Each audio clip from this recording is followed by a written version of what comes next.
اليوم ال 22 23 بدأ بسرعة، ما صورتش حاجة تقريبا. ولكن نحاول إن احنا نستمر ونمشي بمبدأ قليل دائم. دلوقتي المفروض ان احنا نظبط سيت اب عشان هنصور الجزء الاخير من الحلقه بتاعه ماركتنج من الشارع اللي هو بتاعه التين الشوكي دي. فهنظبط السيت اب ده، بعدين هنرجع الاوضه زي ما كانت عشان في تصوير تاني. هو جزئين، جزء سيف هيطلع فيه لوحده يقول النتائج وحاجات شبه كده. فده السيت اب اللي احنا هنعمله دلوقتي، والسيت اب التاني هيكون احنا الاربعه، انا وسيف يوسف ومحمود. فهنظبط ده عشان المفروض 5 دقايق وهنبدا تصوير.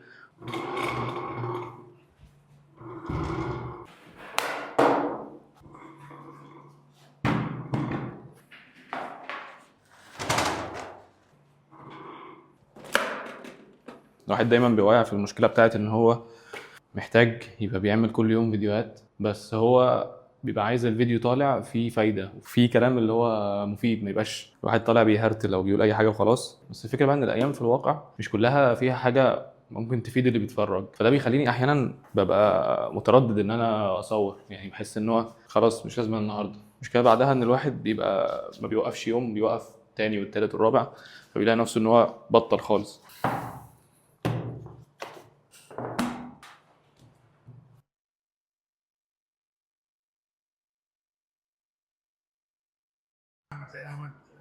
Mavic accessing would be helpful to mic. دلوقتي المفروض بنظبط سيت اب عشان تصوير اخر جزء من حلقه الماركتنج في الشارع. الراجل ده يطلع بره طبعا، الراجل ده هيشتغل من مكان تاني، ما ينفعش نطلع بره. الراجل اللي بيساعدنا في تسكيت اليوم. مش عارف بقى كده نظبط بقى ايه. يبقى في 2 قاعدين هنا و2 قاعدين هنا، نحط الموبايل التاني هنا كده. عايزين نتكلم في التجربة نفسها بقى.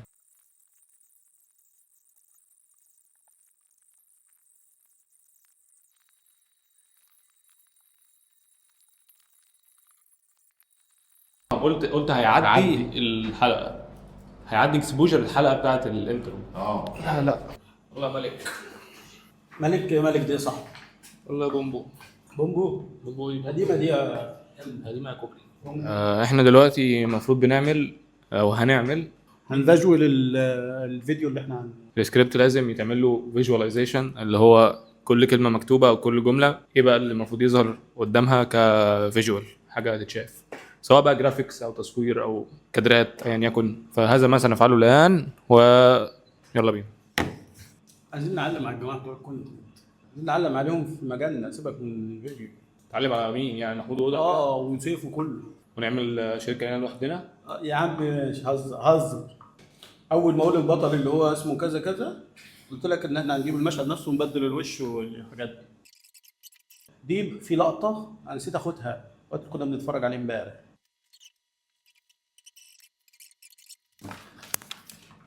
انت بتتكلم جد؟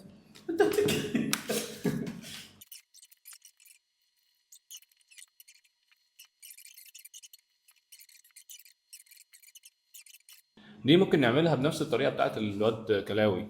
شفت لما بيطلع 4 حاجات بعدين يقفش في واحده يتكلم عنها. يعملوا ما انا يعني حاطهم بلور. الأربع حاجات بس. 4 حاجات بلور، او الكلام اللي لسه ما ظهرش. انا عايز حاجه زي برضه زي الواد ده. انت فاكر اه عاملها اصلا؟ اه ايوه هي دي.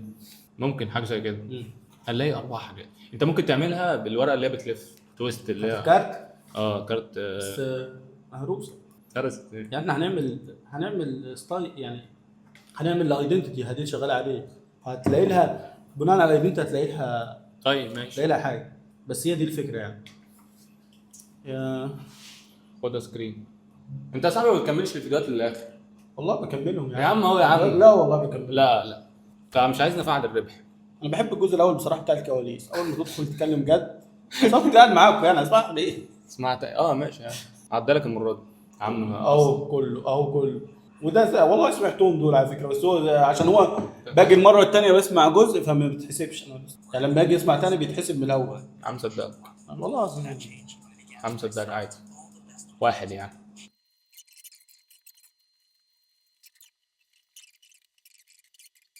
يعني ما تفكرش في الانيميشن دلوقتي.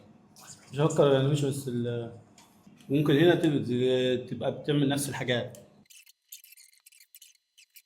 افتكر ده اغلب المشاهد اللي بيعملها اي. ده ما اظنش ده. هو ساعات سهل يعني. حاجات كتير بيعملها اي.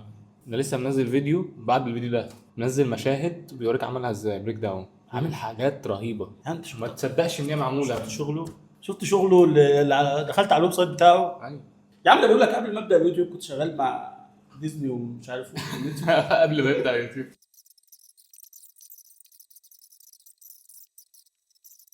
دي ممكن نجيب اشهر الفيديو الريل ايديتنج اللي موجود. كل فتره بيظهر ترندات كده اللي هو يو اي مع مش عارف 3 دي كاميرا والقصص دي كلها. عارف اللي هي السيرش بتاع مثلا ساس ستايل مش عارف ايه. ايوه هو حد الساس بيبحث عنها. هي دي الترندات. او اللي هو نيو ستايل ان 2026. ايوه ايديتنج ستايلز 2027 هتلاقيه بدا ينزل دلوقتي. الناس بدات تروح. عايزين ننوه تنويه مهم جدا ان احنا لما بنبقى بنتفرج على حد بيعمل حاجه معينه وبناخد منه ريفرنس، فده مش معناه ان احنا بناخد الريفرنس زي ما هو نطبقه. يعني مش بنروح نبصمج الريفرنس، لا بناخد الكونسبت اللي وراه. يعني اشرح لهم صاحبي النقطه دي عشان مهمه، عشان في ناس بتعتقد ان انت بتاخد حاجه زي ما هي. نقلت غش صريح. انت مثلا انت بتشوف مثلا احنا اللي عجبنا في الستايل ده مثلا ان هو رابط بين حاجات حقيقيه، تصوير حقيقي والجرافيك مع بعض. يعني هو مثلا كان في حركه هو بيعملها كده في بتاع الكارت اللي معاه. يعني هو مثلا بيركب عليه جرافيك معين وبيخليه يتحرك. يعني هو خلاصه المونتاج بتاعه اغلبه هو بيستخدم حاجات حقيقيه وبيضيف عليها جرافيك. يعني مثلا بدل ما يطلع كارت في المشهد جرافيك، هو بيرميه مثلا حقيقي وبيضيف الجرافيك على الكارت، فبيبقى هنا الميكس ده بيبقى شكله حلو جدا. فانت بتاخد الكونسبت ده، مش بتاخد تروح تعمل نفس حركه الكارت وتروح تحط نفس انت مثلا. او ممكن اخد الحركه واطبقها في حاجه ثانيه عادي. يعني هو الفكره كلها ان انت بتبقى بتشوف حاجه. يعني ممكن اصلا ممكن ما نتفرجش نروح نطلع حاجات من عندنا بالظبط. بس انت بيبقى بتشوف، بتغذي دماغك وبتشوف ممكن دي يعني ممكن انت تستخدمها في استخدام غير اللي هو مستخدمه فيه. بس فهي نقطه مهمه جدا ان انت تبقى يعني ممكن تبصمك في الاول. لو انت لسه في الاول ما بتعرفش حاجه خالص هتبصمك كده هتقلد عشان تبقى بتقلد، بس ما تقولش ان ده شغلك. لو قلت ان ده شغلك انت كده حرامي. ما مقفوش، لان كل اللي في المجال عارف ده شغل مين. انت حرفيا انت بتفتكر ان انت بس اللي شفته، بتلاقي الناس كلها شافته عادي. لا يعني التوتوريال اللي انت اتفرجت عليه ورحت طبقت ونزلت ان ده شغلك، لا عادي في 100,000 واحد تاني شافوا زيك بالظبط. فهم ودي على فكره من الحاجات الغريبه، او مش الغريبه، الوحشه في حقك لما تحطها في البورتفوليو. اغلب الناس اللي بتبعت بورتفوليو بتبقى هي عامله مطبقه توتوريال، فهي مطبقه حلو خلاص. فانت كده هل انت مستواك كده بقى زي مستوى الشخص اللي عامل الفيديو؟ ما انا لو اديت لك فيديو تاني مش هتعرف تعمله. انت عايز حاجه بنفس الخطوات ونفس الشكل. طب ما تروح يا عم ابسط حاجه، خد نفس الخطوات وطبقها حتى على ديزاين مختلف او حاجه مختلفه، واعمل نفس الخطوات. اسمك ايه؟ عرفت تطبقه على حاجه ثانيه. انما انت تنزل نفس الفيديو اللي الشخص حاططه لك يقول لك سايب لك الفيديو في الديسكريبشن، فانت تاخد نفس الفيديو بتاعه وتطبق عليه نفس الحاجات اللي هو عملها بنفس الارقام. يعني هو مثلا يقول لك انا حطيت هنا البوزيشن على كذا وحطيت السكيل 150، فانت بتاخد كل حاجه حتى ما بتضيفش اي لمسه، وبتفتكر ان محدش عارف ان ده تطبيق درس. واغلب اللي في المجال هتلاقيهم متابعين نفس الناس وعارفين نفس الناس. معروف. بس يعني اعمل ده، ما بقولش انت ما تعملوش، بس يبقى عارف ان انت بتعمله عشان بتتمرن. لكن اللي انت تحطه في البورتفوليو لا ما تحطوش في البورتفوليو. اللي انت هتحطه في البورتفوليو ده بيبقى حاجه انت عملتها من A to Z، من الصفر كلها. فحتى لو هتاخد حاجات صغيره اقتباسات من حاجات تانية، بس ايه ما تبقاش كلها توتوريال انت مطبقه. وربنا يولي من يصلح.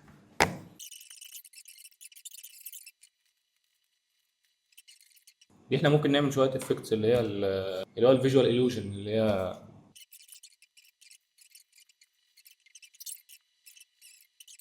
بتاع اللي هي الافكتات دي. ما انا مش عايز احط الافكت لنفسه اللي بيتحط، انا عايز التاثير ده على الشخص اللي بيتفرج.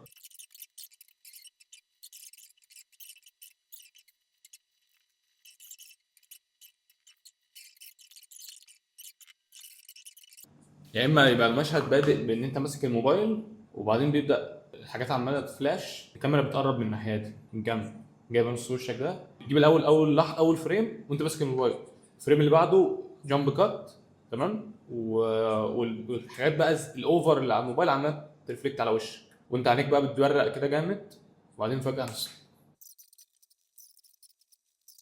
لحد ما يجي هنا. ده على فكره ممكن يعتبر افيه، حاجه بديهيه يعني، او بديهيات، فاهم؟ فهي حاسس ان كده هي تمام، لان احنا عملنا حاجات كتير قوي فوق، محتاج يريح يعني سن.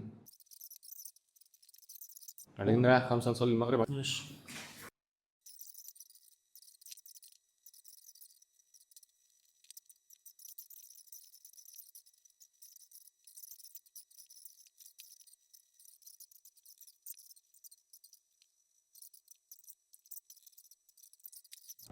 ورينا صاحب الكواليتي بعد اذنك بتاعت الكاميرا دي، مش عارف بقى التفاصيل باينه ولا لا، بس يعني الموضوع يطلع حتى عينيه مثلا او مناخيره. انت كده عامل زوم كام؟ عامل زوم 1200. ارجع كده الاصل. بيصور ب اف اكس ولا ايه؟ على فكره تقريبا كاميرا اللي هي مش عارف ايه 3 كده، سوني اي 7 مارك 3. اه ارجع يقول لك الايفون مش عارف ايه، ايفون ده ايه. الايفون ما جاش. اكبر اكذوبه بتاع الموبايل بيقدم تعلنها صريحه؟ ايه؟ تعلنها صريحه؟ اكبر اكذوبه في عالم التصوير والمونتاج ان الايفون او التصوير بالموبايل احسن من التصوير بالكاميرا، او زي التصوير بالكاميرا، او يقرب منه. تمام. التصوير بالموبايل ده انت حاجه بتلجأ لها عشان مش معاك تجيب كاميرا، او حاجه ومش لا، وعشان الموبايل معاك اصلا. لو هتشتري حاجه عشان التصوير ما تشتريش موبايل، تشتري الكاميرا اللي بسعر الايفون دلوقتي بتقدم كواليتي احسن من الايفون بكتير. عشان الناس بتخاف بس من الحاجات اللي هي بتزودها، اللي هو العدسات، اقول لك العدسات، واللي عايزه ستورج وعايزه مش عارف ايه. هي دي اللي بتخوف الناس. الموبايل ما فيهوش الحاجات دي، بس لو انت محترف يعني مش بتصور نفسك. بس كواليتي وايز الدنيا تمام. ده كاميرا وش، والموبايل بيطلع بس محتاج مجهود وحوارات. مش هنعرف نظبطه وفي مش عارف ايه، او مش هيطلع زي الكاميرا برضه مهما تعمل.